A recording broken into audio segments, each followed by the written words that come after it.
Welcome you back to Black Site tonight. We're going to talk about ESPN analyst Jay Williams standing with Kyrie Irving.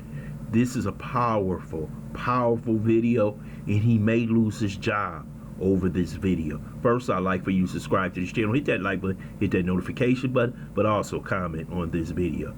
Let's get to the video right away. Regardless of what color, what creed, what race you are, I look at people as human beings. I think that's important. But life is always about taking a stand and holding principles. So I want to explain what I feel like my stance is as a black male in this world, okay? And conversations that I've had with my brothers and sisters in the black community. And I want you guys to empathize with it and hear me on it. So when I hear what Kyrie Irving has to go through in order to be reinstated, I'm appalled. I'm appalled. And let me give you examples of how I feel like we don't have the same energy and hold other people who have dealt with racial tropes accountable. So when Sarah Silverman does blackface, or when Don Imus says nappy-headed hose, or when Howard Stern calls somebody the N-word in the skit, or when Brett Favre takes money from the state of Mississippi, we don't ask them to get sensitivity training. We don't ask them to donate $500,000. We don't ask them to meet with the Black National Caucus.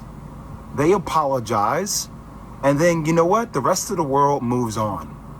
But what I feel like is happening here, and that's how in the black community, like we've been told that's how the process works, right? Think about that, Bert. That's how the process works. So somebody does a blackface, it was a misunderstanding, we got it, okay? You know, is that person really racist? Probably not. Was it ignorant? Probably so. Okay, we understand it. We move forward. We don't like it. We would love to hold them accountable. But society and having a lot of black people in positions of power, we don't have the governability to do that. But what we feel like happens with Kyrie is even after an apology, it's not enough. We feel like there needs to be more.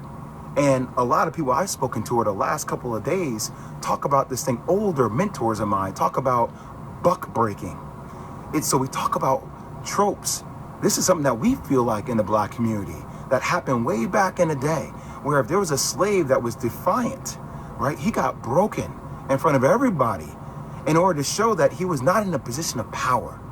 And that at the end of the day, he had to do what he was told to do because that's what was mandated of him. And there's a bigger situation going on with what's happening with Kyrie Irving. If the Nets don't want him to be there, just say you don't want him to be there. But we should hold everybody accountable, even owners of teams accountable, with things that are happening in other countries, i.e. China and Uyghurs and the Muslim genocide that is occurring, that we hear Enes Kanter talk about. But we don't keep the same energy for everybody. We pick and choose what conversational points we want to make more polarizing.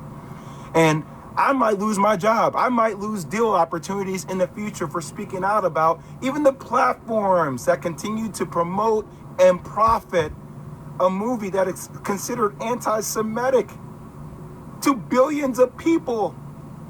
They don't have to be accountable. Who is accountable? But we're going to put everything on the shoulders of Kyrie Irving, who, even though he said, I cannot be anti-Semitic because if I know where I came from, stating that he's one of the 4 lost tribes.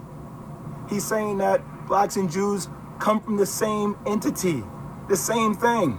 But we don't want to understand nuance. We want to be triggered by words, and we like fire, and we like things that are, going viral on social media, and everybody has some kind of hot take, and we're calling people idiots, and we're calling people names because that's what we do. We just destroy each other. I ain't gonna destroy each other, man. I'm not gonna do that. Is Kyrie Irving anti-Semitic? Hell no. Could he have gone about it maybe a different way? That's what I would have advised him to do. But I'm not gonna let you guys sit out here and make this dude out to be like he is a villain, like he is a bad person. He is looking to explore his heritage. Now, you can crucify me if you want. I don't give a damn anymore.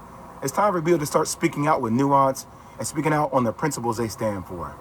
That's all I'll say. This Every day of my life, I approach it with a state of empathy, right? This is a powerful video by Jason Williams. He should be applauded because he's putting his job on the line at ESPN. He has been one of the few vocal people in support of Kyrie Irving, and we should support him. We don't know what's going to happen to him in the next couple of days, but Jay Williams, he went to Duke. Kyrie went to Duke. He knows Kyrie extremely well, but he took a stand as a black man. He didn't do the same thing that LeBron James did, that Shaq did, that Charles Barkley did, that Kareem Abdul-Jabbar did.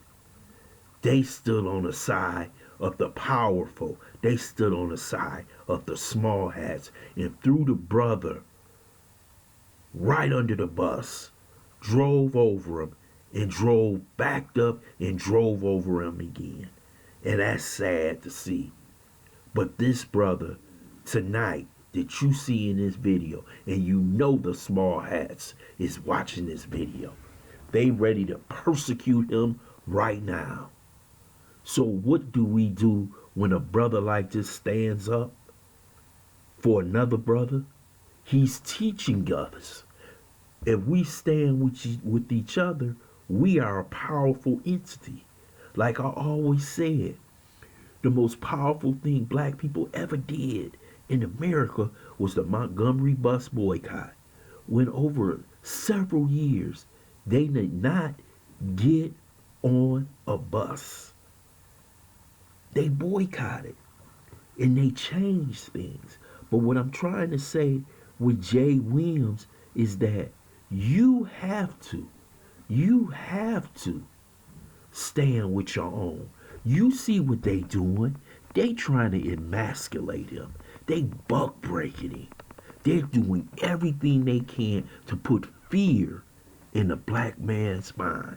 Seeing if you ever come against us, if you ever question our history, if you ever question anything, we will crush you.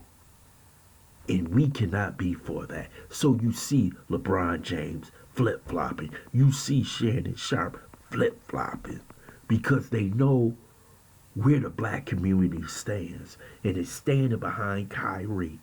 But Jay Williams has been the only one consistent with standing with Kyrie Irving.